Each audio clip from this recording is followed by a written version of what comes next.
Nick was deeply worried about Ethan's situation. Without hesitation, he paid a visit to Ethan's parents. There, he discovered an extraordinary side of the boy. It was Ethan's remarkable talent for drawing. His confident brushstrokes and bold use of color hardly looked like the work of an 8-year-old child.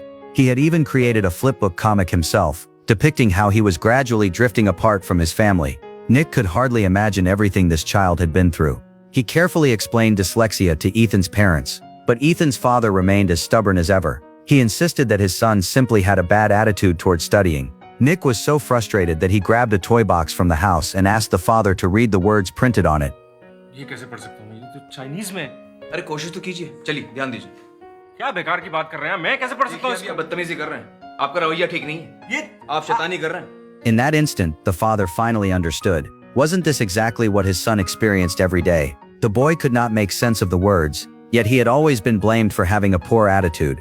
The next day, Nick returned to school. As soon as class began, he told the students he wanted to share a story. He said there was once a boy who hated reading and disliked writing even more. Whenever he encountered words, he felt as though he were facing a terrifying enemy. All the letters seemed to dance wildly before his eyes. As a result, his grades were terrible. His classmates and teachers often laughed at him. Ethan became extremely nervous, thinking Nick was talking about him. But in the next moment, Nick held up a photograph and said, "That boy was Albert Einstein." The theory of relativity he later developed shocked the entire world. And it wasn't just Einstein. People like Leonardo da Vinci, Pablo Picasso, and Walt Disney also suffered from severe dyslexia when they were young. The people around them did not understand them. They treated them as if they were illiterate. But when they grew up, they became extraordinary individuals who changed the world. After hearing those words, Ethan felt as if he had finally awakened from a long dream. A smile slowly returned to his face. After class, Nick stopped Ethan. He told him there was actually another person who had dyslexia, someone he had not mentioned during the lesson. That person was Nick himself. Ethan could hardly believe it. It turned out that Nick had faced the same problem as a child.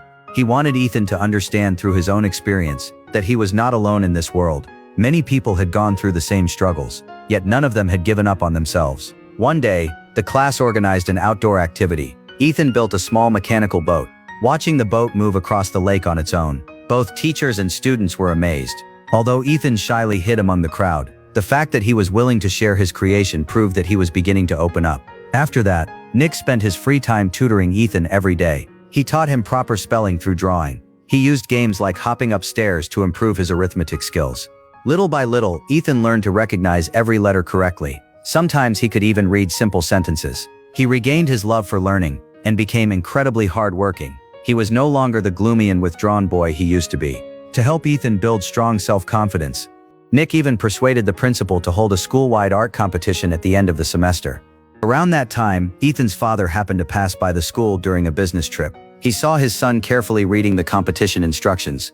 Thinking back to all the times he had wrongly blamed him, the father could not help but shed tears of shame. In the blink of an eye, the day of the competition arrived. Ethan got up before sunrise. He went alone to the riverside and stayed there for 2 hours. Soon, the competition began. The students all focused on their artwork. Some teachers even joined the contest as well. But Ethan was nowhere to be seen. Nick began to worry.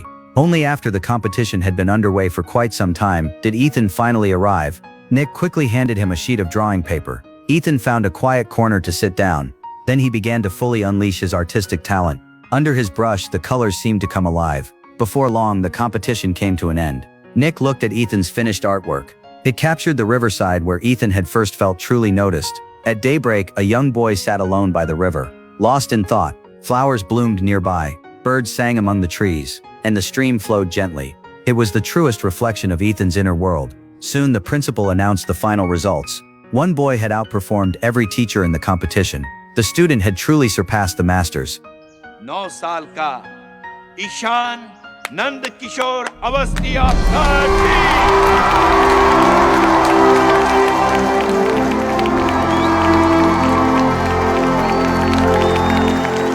Standing on the award stage, listening to the thunderous applause from the audience, Ethan experienced genuine recognition for the very first time. At that moment, he could no longer hold back his tears and ran straight into Nick's arms. It was no exaggeration to say that without Nick's arrival, he would never have become the person he was today. During the competition, Nick had also completed a painting of his own. In that painting, Ethan wore a radiant smile and shone like a brilliant star. Perhaps in the eyes of others, Ethan was a hopeless underachiever. But in Nick's eyes, he was the brightest morning star in the sky. No one is born strong, and no one is destined to be foolish. May every child on the journey of growing up meet a teacher like Nick. And may all parents, while educating their children, take the time to truly understand them, so they can grow up in a healthy and supportive environment.